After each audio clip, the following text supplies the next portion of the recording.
रसूलिहिल करीम अम्मा बाद फ़अऊज़ु बिल्लाहि मिनश्शैतानिर रजीम बिस्मिल्लाहिर रहमानिर रहीम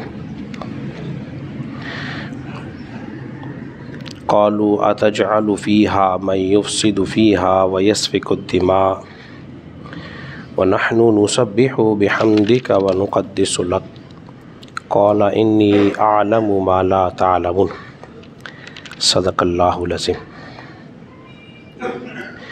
हज़रात मोहतरम, आज की नशिस्त के अंदर आप हज़रात दर्स से कुरान समाअत करेंगे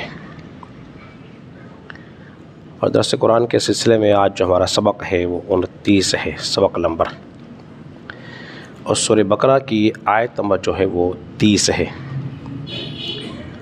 सूरह बकरा की आयत नंबर 30 का पहला हिस्सा यानी वो इज़ क़ाल रब्बुका लिल मलाइकति इन्नी जाइलुन फ़िल अर्दि खलीफ़ा। और याद करो जब अल्लाह ने फ़रिश्तों से फ़रमाया था कि मैं ज़मीन पर अपना एक नाइब और एक खलीफ़ा बनाने वाला हूँ। हमने इस ज़मीन के अंदर फ़रिश्तों की अक़साम, फ़रिश्तों की किस्में, उनके वजूद और ख़लीफ़ा अपना नाइब, अल्लाह अपना खलीफा अपना नायब क्यों बनाता है, इसकी वजूहात हम आपके सामने बयान कर चुके हैं। जब अल्लाह ने फरमाया कि मैं ज़मीन पर अपना एक नायब और एक खलीफा बनाने वाला हूँ, तो ये बात सुनने के बाद फ़रिश्तों ने जानते हो क्या कहा था? फ़रिश्तों ने कहा क़ालू अतजअलु फ़ीहा मन युफ़सिदु फ़ीहा व यस्फ़िकु दिमा। वो बोले, ए अल्लाह, क्या तू ऐसे को नाइब करेगा जो ज़मीन पर फ़साद फैलाएगा और खून रेज़ी करेगा? कौन कह रहे थे? फ़रिश्ते कह रहे थे कि अल्लाह तू ऐसे को बनाएगा कि ज़मीन पर फ़साद फैला दे, खून रेज़ी करे, क्या तू ऐसे को बनाएगा? फ़रिश्तों ने ऐसा क्यों कहा था? इसके जवाब में अल्लाह ने तो बात बयान फरमा दी थी, क़ाल इन्नी अअलमु मा ला तअलमून। फ़रिश्ते, जो मैं जानता हूँ वो तुम नहीं जानते। इसके बनाने की जो हिकमतें हैं, जो मैं जानता हूँ वो तुम नहीं जानते। फ़रिश्तों ने क्यों कहा? इसकी क्या वजूहात थी? उलमा इकराम ने चंद वजूहात इसकी बयान फरमाई हैं, मैं आपके सामने बयान करता हूँ। सबसे पहली वजह, क्योंकि आदम अलैहिस्सलाम की जो तख्लीक हुई है वो आप हज़रात जानते हैं और सुन चुके हैं, वो मिट्टी से हुई है। किससे हुई है? मिट्टी से हुई है। और उस रूह ज़मीन की मिट्टी को लेने के लिए कौन आए थे? इज़राइल आए थे। जब उन्होंने मिट्टी भरी तो खाने काबा के गिर्द से जितने रंग, खुशबू, अज़ा थे, तमाम मिट्टी उसके अंदर शामिल हो गई। उस मिट्टी से हज़रत आदम अलैहिस्सलाम की तख्लीक हुई। हर मिट्टी की अपनी तासीर होती है, एक रंग है, एक खुशबू है। इसलिए हम तमाम इंसानों की शक्लें मिलती नहीं, हमारे रंग भी नहीं मिलते। ये उस मिट्टी का कमाल है। फिर हर मिट्टी में अपनी तासीर होती है, जिसकी तासीर का तज़किरा अल्लाह रब्बुल इज़्ज़त ने ख़ुद कुरान मजीद फ़ुरक़ान हमीद में फ़रमाया है।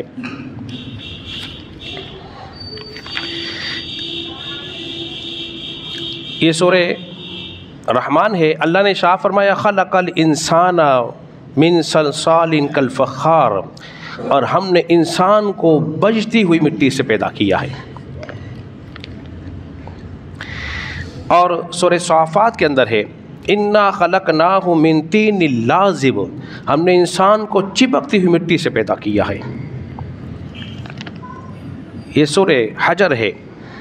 वलक़द खलक़नल इंसाना मिन सलसालिम मिन हमाइम मसनून, बेशक हमने आदमी को बजती हुई सिया मिट्टी से पैदा किया है। बजती हुई मिट्टी, चिपकती हुई मिट्टी। अब ये दो चीज़ें इंसान की फितरत में शामिल हुई, बजना भी हुआ, चिपकना भी हुआ। जिस तरह हम उर्फ़ आम में कहते हैं बड़ा चिपकू आदमी यार, चिपक जाता, जान नहीं छोड़ता। और हम उर्फ़ आम में कहते हैं देखो कैसा है उसको हमने बजाया, कैसा इसका मजाक बढ़ाया, इसको कैसा गुस्सा दिलाया, तो फितरी तौर पर चीज़ें उसके अंदर मौजूद होती हैं। और आगे चलिए, एक वजह और भी थी, वो क्या थी? लौहे महफूज पर फरिश्तों ने देख लिया था। फरिश्तों ने जो कहा था इनको ना बनाए, अल्लाह खून रेजी करेगा, तो लौहे महफूज पर उन्होंने खून रेजी लिखी हुई देख ली थी, इसलिए कहा था। कितनी वजह हो गई बोलिए? अरे बोल तो दीजिए, 2 हो गई। तीसरी वजह, उन्होंने जिन्नात पे कयास किया था। किस पर? जिन्नात पे कयास किया था, क्योंकि हज़रत आदम अलैहिस्सलाम की तख्लीक से पहले 2000 साल पहले इस ज़मीन पे जिन्नात आबाद थे। उन्होंने खून रेजी की। अल्लाह ने शाह फरमाया, वजान खलकनाहु मिन क़ब्ल, और जिन उससे पहले थे, मिन नारिस समूम, और हमने जिन्नात को बगैर धुएं वाली आग से बनाया है। ये भी कुरान ही है। तो 2000 साल पहले जिन्नात इस ज़मीन पर आबाद थे। उन्होंने कत्ल व गारत की, एक दूसरे को कत्ल किया, फसाद फैलाया। तो फरिश्ते ये मंजर देख चुके थे, इसलिए कयास किया। तो अल्लाह रब्बुल इज़्ज़त ने एक लश्कर भेजा फरिश्तों का, और सरदार किसको बनाया? अज़ाज़ील को। उन्होंने मार मार के उन जिन्नात को समंदरी जजीरों में कैद कर दिया और पहाड़ की घाटियों में ले गए, उनको कैद कर दिया। फिर ज़मीन पर हो गया अमन। फिर हुआ क्या? वो जो अज़ाज़ील था उसको सल्तनत दे दी ज़मीन की भी और आसमानों की भी। जानना चाहोगे ये अज़ाज़ील था कौन? था कौन? इब्लीस का नाम अज़ाज़ील था। क्या नाम था? इब्लीस का नाम पहले अज़ाज़ील था। अब उसको सल्तनत मिल गई, कहाँ की? ज़मीन की भी और आसमानों की भी। हज़रत अब्दुल्लाह इब्न अब्बास रज़ियल्लाहु तआला अन्हु फरमाते हैं कि वो कबीला, उस कबीले से उसका ताल्लुक़ था जिससे जिन्नात बने थे, और फिर उसको एक ओहदा मिल गया, ऊपर जाने का भी, नीचे आने का भी, ज़मीन की सरदारी भी। तो तफसीर और तारीख़ इब्न कसीर में लिखा है उसका लक़ब हो गया सुल्तानुल अर्द, ज़मीन का बादशाह। फिर फरिश्तों का खाजिन हो गया, उसे ये शर्फ भी उसे मिला। फिर जब उसे ये ओहदे मिले ना, उसने क्या किया? खुद को फरिश्तों से अफजल समझने लगा, सीना चौड़ा कर लिया, खुद को आला समझने लगा। ये तकब्बुर की पहली वजह थी जो इब्लीस के अंदर पैदा हुई। और जब अल्लाह तबारक व तआला ने हज़रत आदम अलैहिस्सलाम को बनाया ना, अभी रूह खाली दाखिल नहीं की थी, सिर्फ जिस भी जिस्म था। फरिश्ते भी हैरत करते थे हज़रत आदम की शक्ल को देखकर कि उनमें से किसी से मिलती ही नहीं थी, और जिस अंदर से खाली था। ये इब्लीस पैरों से दाखिल होता, सर से निकल जाता, सर से दाखिल होता, पैरों से निकल जाता, और जब जाता ना तकब्बुर के साथ ठोकर मारता। जब हम किसी चीज़ को ठोकर मारते आवाज़ पैदा होती कि नहीं होती है? अल्लाह ने फरमाया हमने इंसान को बजती हुई मिट्टी से बनाया है, आवाज़ आती। और जानते हो क्या कहता अगर अल्लाह ने मुझ पर तसल्लुत दिया, मुझे तसल्लुत दिया इसके ऊपर, मैं इसको गुमराह करूँगा, और अगर इसको तसल्लुत दिया मेरे ऊपर, मैं इसकी नाफरमानी करूँगा। ये पहले से वो ठान चुका था, और अल्लाह को हर चीज़ का इल्म है।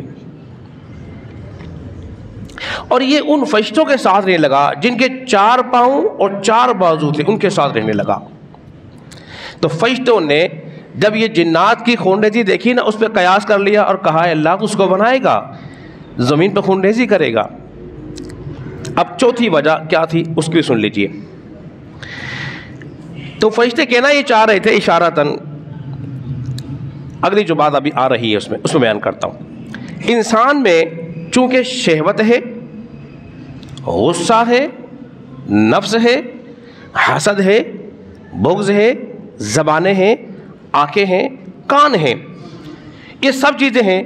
इन सब चीज़ों के ज़रिए इंसान जो है वो गुनाह का इर्तिकाब करता है, आँखों से भी करता है, ज़बान से कुफ्रियात बक देता है, गीबत करता है, चुगली करता है, टांगों से चलकर गुनाहों की जगह चला जाता है।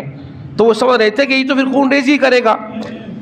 तो फिर कहने लगे वो नहनु नुसब्बिहु बिहम्दिका व नुक़द्दिसु लक, ए अल्लाह हम तो तेरी हमद करते हैं, हम तेरी तस्बीह करते हैं, हम तेरी पाकी बयान करते हैं। जिसको तू बना रहा है तो इसमें तो ये खराबियां हैं, खामियां हैं, ये करेगा कत्ल व गारत। हमें देखे अल्लाह हम तो तेरी तस्बीह बयान कर रहे हैं, तेरी पाकी बयान करते हैं, तेरा जिक्र करते रहते हैं। तो इस तरफ इशारा कर रहे थे अल्लाह अगर खिलाफत का कोई हकदार है तो फिर हम ही होंगे ना। तो अल्लाह ने क्या इरशाद फरमाया? अल्लाह ने फरमाया क़ाला इन्नी आलमु मा ला तालमून, फरिश्तों में वो जानता हूँ जो तुम नहीं जानते, मैं वो जानता तुम नहीं जानते। अच्छा, फरिश्ते जो हैं 3 काम करते हैं, अल्लाह की हम्द, उसका शुक्र, जिक्र, उसकी पाकी बयान करते हैं। तो अल्लाह ने फरमाया जो मैं जानता हूँ तुम नहीं जानते। अब ज़रा फ़र्क समझा दूँ, फरिश्तों की निगाह किस पर रखी थी? इंसान के बने हुए अज्जा पर, उनके शहवात पर और दीगर चीज़ों पर, लेकिन रब की जो निगाह थी ज़ात मुस्तफ़ा पर थी। रब की जो निगाह थी ज़ात मुस्तफ़ा पर थी। क्यों? इसलिए कि हज़रत आदम अलैहिस्सलाम की नस्ल से रसूलुल्लाह ने पैदा होना था। किसी साहबी ने पूछा रसूलुल्लाह सल्लल्लाहु अलैहि वसल्लम आपको नबूवत कब मिली, आप कब नबी बने?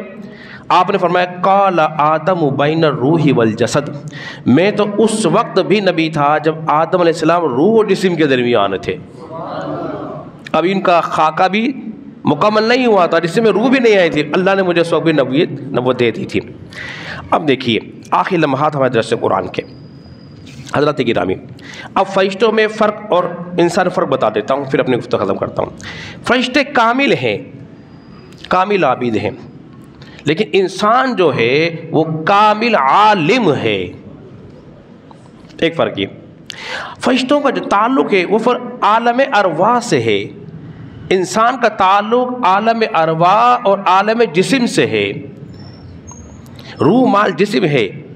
फिर फरिश्तों की इबादत जो है वो जबरी है, जो कह दिया वो करते हैं, उसकी नाफरमानी नहीं करते। जबकि इंसान की जो इबादत है जबरी नहीं है, ला इकराहा फिद्दीन, दीन में ज़बरदस्ती नहीं है, इख्तियारी है।